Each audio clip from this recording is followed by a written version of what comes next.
Bismillahirrahmanirrahim. Assalamualaikum warahmatullahi wabarakatuh. Para pemirsa Darul Fitrah TV, alhamdulillah kami hari ini Allah hadirkan kedatangan mobil beko beserta tukangnya tentunya untuk menggarap lahan yang ada di belakang kami, yang mana insya Allah kita akan bangun di atas lahan tersebut aula untuk difungsikan berbagai macam jenis kegiatan positif untuk santriwan-santriwati Pondok Pesantren Tahfidz Darul Fitrah.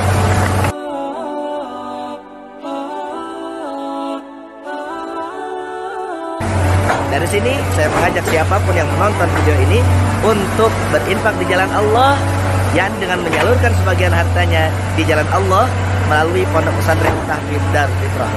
Kirimkan doa terbaiknya, kirimkan infak terbaiknya ke rekening Pondok Pesantren Tahfidz Darul Fitrah. Semoga yang singkat ini bermanfaat untuk kita di dunia dan akhirat.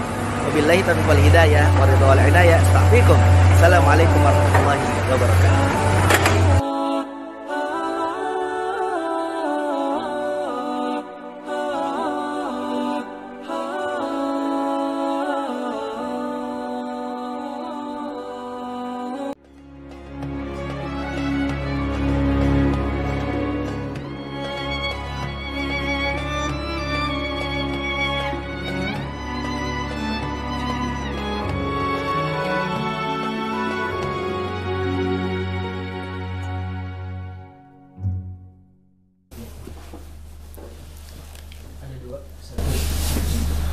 Bismillahirrahmanirrahim. Assalamualaikum warahmatullahi wabarakatuh. Pemirsa Darul Fitrah TV, alhamdulillah wassalatu wassalamu ala sayyidina Rasulillah wa ala alihi wa sahbihi wa mawalah wa ba'du. Di hadapan kita alhamdulillah ada guru kita bersama, Ustaz Fakhrul Razi, insyaallah hafizahullah. Semoga Allah memberkahi beliau dan menjaga beliau selalu dan memberikan kesehatan dan kekuatan dalam dakwahnya. Amin. Kita akan mendengar pesan singkat dari beliau untuk kita, tentunya untuk semangat mencintai Al-Quran, bil khusus untuk santri-santriku, anak-anakku Pondok Pesantren Tahfidz Darul Fitrah. Disimak dengan baik, mudah-mudahan yang beliau sampaikan bisa kita amalkan bersama. Fadhal Maulana. Masya Allah, jazakumullah khairan. Pertama saya bersyukur pada adinda kami yang Masya Allah ilmunya jauh di atas kami, Ustaz Azimam hafizahullah ta'ala, ya mudir ya, atau pimpinan pesantren khadim ya, khadimul Quran ya, Darul Fitrah. Mudah-mudahan sesuai dengan namanya, adik-adik sekalian, anak-anak santri sekalian dimuliakan Allah, dan pemirsa Darul Fitrah TV yang dimuliakan Allah. Dar itu adalah bagian daripada tempat tinggal, kampung halaman. Al-Fitrah kembali kepada yang suci, dan Allah Subhanahu wa taala itu suka dengan sesuatu yang suci, yang bersih. Dan yang paling pertama yang harus kita bersihkan, yang paling pertama yang harus kita sucikan, adik-adik sekalian, saudaraku yang dimuliakan Allah, adalah hati-hati kita semua. Berkata para ulama, tidak ada hal yang paling penting untuk kita perbaiki melainkan hati kita. Jadi siapapun yang ingin menjadi ahlul Quran, menjadi orang yang dekat dengan Quran, menjadi orang yang dicintai Allah, yuk perbaiki hati dulu. Hal yang pernah saya introspeksi diri dan muhasabah diri ketika saya pernah tersendat hafalan Quran saya, ketika lagi proses menghafal, ada satu surah yang entah kenapa sampai 3 hari saya nggak hafal-hafal. Saya muhasabah, oh ternyata ada sedikit kebencian atau mungkin ada sedikit kekesalan kepada saudara saya. Lalu saya minta maaf, saya maafkan kesalahan dia. Setelah itu subhanallah, seharian saya bisa selesaikan. Rasulullah SAW menjamin seorang yang masuk dalam sebuah pintu di sebuah majlis, sayatikum min hadzal bab rajulun min ahlil jannah, sampai 3 kali dan seterusnya, menetes air wudunya sampai Abdullah bin Amr bin As mengunjungi rumahnya lalu menanyakan, apa amalanmu? Saya 3 hari di sini, saya tidak melihat ada amalan yang lebih. Ketika itu Amr bin As mengatakan bahwa dia datang ke sana karena ada masalah keluarga. Padahal Abdullah bin Amr bin As hanya ingin mencari tahu apa sih sebenarnya amalannya. Qadarullah, selama 3 hari tahajudnya biasa-biasa saja, seperti tahajud yang lain. Mengajinya biasa-biasa saja, seperti yang lain. Tetapi subhanallah ketika ingin pulang dia mengatakan secara jujur, apa amalanmu sehingga Rasulullah menjaminmu surga? Kata orang itu, saya biasa aja, nggak ada amalan yang lebih. Tapi terakhir dia mengatakan, Sampai Abdullah bin Amr bin As meminta dengan sangat bahwa beritahu aku amalanmu. Kemudian mengatakan, kecuali saya naik ke atas, tidaklah saya naik ke atas pembaringan saya, kecuali saya memaafkan semua orang yang menyakiti saya, menzalimi saya. Dan saya mendoakan semua orang yang menzalimi saya. Selain memaafkan, dia juga meminta ampun pada Allah atas semua kesalahannya pada orang lain. Kata para ahli hadis, ini menunjukkan tentang amalan yang bernama pembersihan hati. Allah berfirman, qad aflaha man tazakka, dalam surah Al-A'la, dengan ayat yang hampir mirip di surah Asy-Syams. Allah mengatakan, qad aflaha man zakkaha, beruntunglah orang yang selalu mensucikan dirinya, hatinya. Adik-adik, teman-teman Darul Fitrah yang dimuliakan Allah, tidak ada yang lebih pantas untuk kita hakimi, untuk kita curigai dari hati-hati kita. Jangan-jangan depan orang kita mengaku ikhlas, tulus, tapi hati kita busuk karena riya, sum'ah, na'udzubillah min sombong dan seterusnya. Yang kedua, untuk memudahkan kita menghafal Al-Quran, dekat dengan Al-Quran, selain perbaiki hati, berdoa. Di antara doa yang sering Rasulullah SAW baca untuk membersihkan hatinya, ya muqallibal qulub tsabbit qalbi ala dinik. Ya Allah yang membolak-balikkan hati, teguhkan hatiku di atas agamamu. Dalam hadis yang lain diriwayatkan oleh Imam Ahmad, Rasulullah SAW mengatakan, tidaklah terbolak-baliknya hati kecuali itu lebih cepat daripada air yang mendidih. Ya, kalau air mendidih itu cepat sekali terbolak-balik. Nah, hati lebih cepat lagi. Yang terakhir, teman-teman yang dimuliakan Allah, jadi ada perbaiki hati, banyak berdoa. Tidak ada yang bisa dekat dengan Al-Quran kecuali yang tiga ini juga ikut di dalamnya. Apa itu? Istiqamah. Quran itu tentang rutin. Quran itu tentang mulazamah. Makanya kalau peruqyah biasanya Ustadz, antum pasti sering dengar dari masyayikh antum di Azhar, dimanapun pasti selalu mereka mengatakan, liyakun fika wirdun lil Quran. Setiap orang harus punya wirid tentang Qurannya. Selalu itu saya dinasihati Syekh, liyakun fika wirdun lil Quran. Ada wirid. Wirid itu sesuatu yang menjadi rutinitas kita. Ya, wirdun lil Quran. Makanya kita harus punya wirid-wirid tertentu tuh. Minimal teman-teman, zikir pagi petang jangan lewat ya. Minimal ayat kursi setiap habis sholat 5 waktu jangan lewat. Minimalnya antum hafal penutup surah Al-Baqarah 2 ayat terakhir. Setiap malam kata Rasulullah yang membaca 2 ayat ini, kafatah, dicukupkan semalaman penuh, seakan dia beribadah semalaman penuh. Kafatah. Atau wirid 10 ayat terakhir ketika tahajud di surah Ali Imran, inna fi khalqis samawati. Aduh, ada itu. Saya yakin insyaallah kalau kalian sudah punya wirid Al-Quran, yuk jadikan hari ini wirid baru kita apa? Caranya gampang, sebelum subuh bikin wiridnya, sampai malam sebelum tidur itu aja diulang-ulang. Kalau saya Ustadz, lebih baik Anda punya 3 ayat, hari ini pakai terus 3 ayat itu sampai tidur. Subuh pakai, zuhur pakai, asar pakai, maghrib, tambah lagi duha, tahajud, rawatib, qobliyah, ba'diyah. Saya yakin 3 hari itu nggak bakal lupa, karena bayangkan diulang terus. Jadi nggak usah banyak-banyak, 3 hari bikin wirid itu diulang-ulang. Dan insya Allah ya, kalau Anda istiqamah 10 hari aja udah 30 ayat, 30 hari 90 ayat, nggak kerasa. Insya Allah akan selesai sendiri dan Anda akan dekat dengan Al-Quran. Hal itu saat yang bisa saya bagi pada kesempatan hari ini. Jazakumullahu khairan Ustaz. Jazakumullahu khairan katsiran. Amin. Alhamdulillah, nasihat yang luar biasa, Masya Allah. singkat, padat, syamil. Masya Allah, mudah-mudahan bisa kita amalkan bersama. InsyaAllah. Jangan lupa ketika mengamalkan, kita doakan dulu beliau, Masya Allah. Syekh Fahrul Razi. Mudah-mudahan dengan apa yang beliau sampaikan tadi menjadikan saham di akhirat kelak. Amin, yang ya bisa Allah. beliau petik. Amin, Dan ya tentunya kita petik bersama. Amin ya rabbal alamin. Kafan Nabi Hadal Kalam. Masya Allah. Mohon doanya untuk pesantren Tahfidz Darul Fitrah. Juga mohon doanya untuk kelancaran dakwah Syekh Fahrul Razi bersama tim Markas Hijrah Indonesia. InsyaAllah. Ya, mudah-mudahan Allah istiqomahkan dalam keteguhan, keimanan, ketakwaan. Dan Allah mudahkan selalu dalam setiap urusannya. Amin. Allahumma amin. Alhamdulillah, baru saja kita mendengarkan nasihat-nasihat juga pesan-pesan penting dari Syekh Fahrul Razi.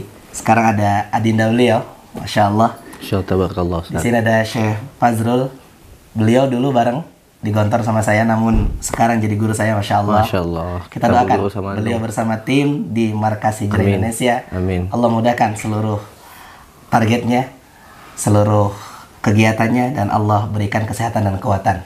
Amin Allahumma amin. Mohon nasihat antum, Ustaz, untuk anak-anak kami di Darul Fitrah, juga untuk masyarakat, para pemirsa Darul Fitrah, untuk lebih cinta dengan Al-Quran. Masya Allah, tabarakallah. Bismillahirrahmanirrahim. Assalamualaikum warahmatullahi wabarakatuh. Alhamdulillah, wassalatu wassalamu ala rasulillah wa ala alihi wa sahbihi wa ma ba'd. Alhamdulillah, sahabat Darul Fitrah, ya pemirsa semua yang dimuliakan Allah Subhanahu wa taala, dan juga gurunda saya Ustaz Imam Hafizahullah, yang insyaallah pada kesempatan kali ini usi nafsi wa iyyakum bitaqullah, saya menasihati diri saya dan juga semua pemirsa yang beriman kepada Allah Subhanahu wa taala untuk senantiasa bertakwa kepada Allah Subhanahu wa taala. Dan salah satu wasilah agar kita bertakwa kepada Allah Subhanahu wa taala, wa'tasimu bihablillahi jami'an wa la tafarraqu. Salah satunya dengan kita memegang teguh syariat Allah Subhanahu wa taala yang Allah sampaikan melalui Rasulnya Muhammad sallallahu alaihi wasallam berupa wahyu kalam ilahi, yang ini adalah mukjizat yang luar biasa. Maka berpegang teguh dengan Al-Quran adalah salah satu bukti kita bertakwa kepada Allah Subhanahu wa ta'ala. Maka kita harus dekat kepada Al-Quran. Kenapa? Karena Al-Quran adalah kalamullah, perkataan Allah Subhanahu wa ta'ala.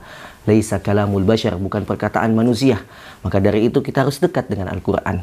Tidak hanya itu, Al-Quran itu adalah al-muta'abbid bitilawati. Quran itu adalah ibadah ketika kita baca.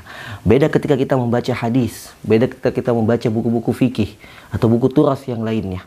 Ketika kita membaca Al-Quran, di dalam satu hurufnya hasanah, wal hasanatu bi asyri amsalihah. Satu huruf ketika kita membaca Al-Quran dilipat gandakan satu kebaikan dan 10 kebaikan, dan wal hasanatu bi asyri amsalihah wallahu yudha'ifu liman yasha. Dan Allah akan lipat gandakan 10 kebaikan itu berkali-kali kebaikan, ya sesuai dengan keikhlasan kita. Dan juga Al-Quran tidak hanya muta'abbid bitilawati, al-mu'jiz. Al-Quran adalah mu'jizat al-khalidah ila yaumil qiyamah, yang memang kekal sampai hari kiamat. Kenapa dia al-mu'jiz? Karena sesungguhnya di dalam Al-Quran fihi syifa'ul linnas, ada di dalamnya adalah kesembuhan bagi manusia. Di surah Yunus dikatakan, qul ya ayyuhan nas qad ja'atkum mau'izatum mir rabbikum, wahai manusia telah datang kepadamu mau'izatum mir rabbikum, nasihat dari Allah Subhanahu wa taala, pesan-pesan kepada kita semua, ya. Kemudian tidak hanya pesan-pesan kepada kita, wa syifaa'ul lima fis sudur, penyembuh ya di dalam bagi diri kita, baik itu yang terlihat ataupun tidak. Dan Ustaz kita, Ustaz Zimam juga ya melakukan pelatihan ruqyah melalui Al-Quran, Masya Allah, ya, wa huda wa rahmatul lil mu'minin, dan sebagai petunjuk dan juga rahmat bagi lil mu'minin, bagi orang yang beriman. Kemudian ayat selanjutnya Allah sampaikan, kul bi fadlillahi wa bi rahmatihi fabidzalika falyafrahu. Maka ketika kita mendapatkan fungsi-fungsi dan nilai di dalam Al-Qur'anul Karim yang tadi mau'izah, nasihat, yang kedua adalah syifa, penyembuh, yang ketiga adalah huda, petunjuk, yang keempat adalah rahmah, maka kul bi fadlillah, maka dengan itulah wa bidzalika falyafrahu, dengan itulah kita bergembira, senang karena kita mendapatkan kebahagiaan hidup dunia dan akhirat. Maka itulah kenapa kita harus dekat dengan Al-Quranul Karim. Bahkan ada tuntutan untuk kita menjaganya dan menghafalkan Al-Quranul Karim. Karena sesungguhnya yang membedakan kita dengan yang lainnya adalah kedekatan kita dengan Al-Quranul Karim. Bahkan Allah Subhanahu wa ta'ala memuliakan para penghafal Al-Quran. Di dalam hadis yang mulia dikatakan, para penghafal Quran ketika masuk surganya Allah Subhanahu wa ta'ala dikatakan kepadanya, ya ahlul Quran, iqra' wartaki warattil kama kunta turattilu fid dunya. Mana penghafal Al-Quran dulu? Ayo naik ya di setiap tangga dan bacalah hafalan yang engkau dulu baca di dunia. Fa inna manzilataka inda akhir ayatin taqra'uha. Sesungguhnya tempat kalian yang terakhir adalah itu di surganya Allah Subhanahu wa ta'ala sesuai ayat yang kita baca. Maka Aisyah radhiyallahu anha mengatakan sesungguhnya derajat di surganya seseorang itu sebanding dengan ayat Al-Quranul Karim. Jadi siapa yang mengkhatamkan Al-Quranul Karim, maka dia akan mendapatkan derajat tertinggi di sisi Allah Subhanahu wa ta'ala. Maka coba kita bayangkan kalau kita menghafalkan Quran 30 juz, tentu derajat kita semakin tinggi. Maka yang saat ini masih di 4 surah ya di belakang, An-Nas, Al-Falaq, Al-Ikhlas, ya, ditambah mungkin Al-Fatihah. Nah, itu mungkin Ustaz tempatnya di lantai 22 Ustaz. Iya. Jadi itu juga tempatnya udah full di booking Ustaz ya. Maka kita cari derajat yang tertinggi di dekat Allah Subhanahu wa taala karena ini janjinya Allah Subhanahu wa taala. Maka dari itu kita wajib memperjuangkan Al-Qur'an karena sesungguhnya Al-Qur'an juga akan memperjuangkan kita ya di hari kiamat nanti. Di hadis yang lain ya, ketika penghafal Al-Qur'an masuk di dalam kubur ya, kemudian datanglah Al-Qur'anul Karim menyinari kuburannya. Kemudian Ahlul Qur'an mengatakan, "Siapa engkau?" Quran mengatakan, "Saya dulu adalah Al-Quran yang ketika siang engkau haus membacaku, dan ketika malam engkau sedikit tidur untuk membacaku. Maka hari ini aku datang kepadamu." Tidak hanya itu, ketika di padang mahsyar, Al-Quran datang lagi sebagai syafaat. Taqaddumuhum suratul Al-Baqarah wa Ali Imran, yang mendahului dengan surah Al-Baqarah dan Ali Imran, yang membentangkan sayapnya kepada kita, ya, yang memberikan kita ketenangan, menghilangkan suasana yang begitu tegang di hari kiamat menjadi syafaat. Bahkan setelah itu kita diantar masuk surga sampai derajat tertinggi. Masya Allah. Maka inilah luar biasa Al-Quran. Maka hadis-hadis yang mulia ini adalah sebagai penyemangat kita kenapa kita mesti belajar Al-Quran. Dan alhamdulillah Ustaz, saya menuliskan beberapa hadis itu, menerjemahkan buku dari Syekh Ibrahim Al-Anqari. Di sini adalah banyak sekali hadis-hadis yang insya Allah bermanfaat bagi kita dan memotivasi kita Ustaz untuk kenapa kita mesti menjadi ahlul Quran, karena sesungguhnya banyak sekali fadilah dan keutamaan yang kita dapatkan ketika menghafalkan Al-Quranul Karim. Maka itu motivasi singkat bagi semua teman-teman, khususnya bagi saya, untuk jangan pernah kita meninggalkan Al-Quran, karena sesungguhnya Al-Quran akan membawa kepada kehidupan atau kebahagiaan dunia dan akhirat. Ingat ya, umat Islam ya itu bisa berjaya karena dia kembali kepada Al-Quran. Makanya kata Imam Malik, la yasluhu akhiru hadhil umma illa bima saluha awwaluha. Kita tidak akan pernah sukses kembali berjaya 1400 abad yang lalu ketika Islam berjaya kecuali kita bersama-sama kembali kepada Al-Quranul Karim. Itu pesan singkat yang bisa saya sampaikan Ustaz. Mudah-mudahan berkah untuk kita semua. Nah, Ustaz. Jazakumullah khairan katsir. Masya Allah, tabarakallah, luar biasa pesan-pesan singkat dari beliau. Mudah-mudahan bermanfaat untuk beliau dan keluarga, bermanfaat juga untuk kita dan menjadi motivasi kita. Kalaupun kita belum bisa menghafal Al-Quran seutuhnya, setidaknya kita ada hafalan Al-Quran sekalipun hanya sedikit. Minimal ada niatan. Kita berniat kepada Allah, ya Allah, jadikan hamba penghafal Al-Quran walau sebelum akhir hayat hamba menjadi. Kalau istilahnya Ustadz, kita niatkan, tadi kata Ustaz Imam, niatkan berada di jalan Al-Quran. Kita hafal atau tidak hafal itu urusan Allah Subhanahu wa taala. Yang penting kita wafat berada di jalan Al-Quran. Masya Allah. Mudah-mudahan kita semua menjadi hamil Quran, wa sahibul Quran, wa khadimul Quran, wa hafizul Quran, wal amil bih. Amin. Allahumma arhamna bil Quran waj'alhu lana imaman wa nuran wa hudan wa rahmah. Allahumma dhakkirna minhu ma nasina wa 'allimna minhu ma jahilna warzuqna tilawatah ana alili atrafan nahar waj'alhu lana hajatan ya Allah ya rabbal alamin. Kafana bi hadzal kalam, mudah-mudahan bermanfaat. Nastafikum, mohon doakan selalu untuk Pondok Pesantren Tahfidz Darul Fitrah dan seluruh orang yang peduli di dalamnya. Dan kita doakan sekali lagi untuk Ustaz Fazlur Rahman, juga tim daripada Markas Hijrah Indonesia. Mudah-mudahan senantiasa dalam lindungan Allah, dalam ridha Allah, dalam kemudahan-kemudahan di dalam perjalanan dakwahnya. Amin amin ya rabbal alamin. Syukran. Nastafikum. Assalamualaikum warahmatullahi wabarakatuh.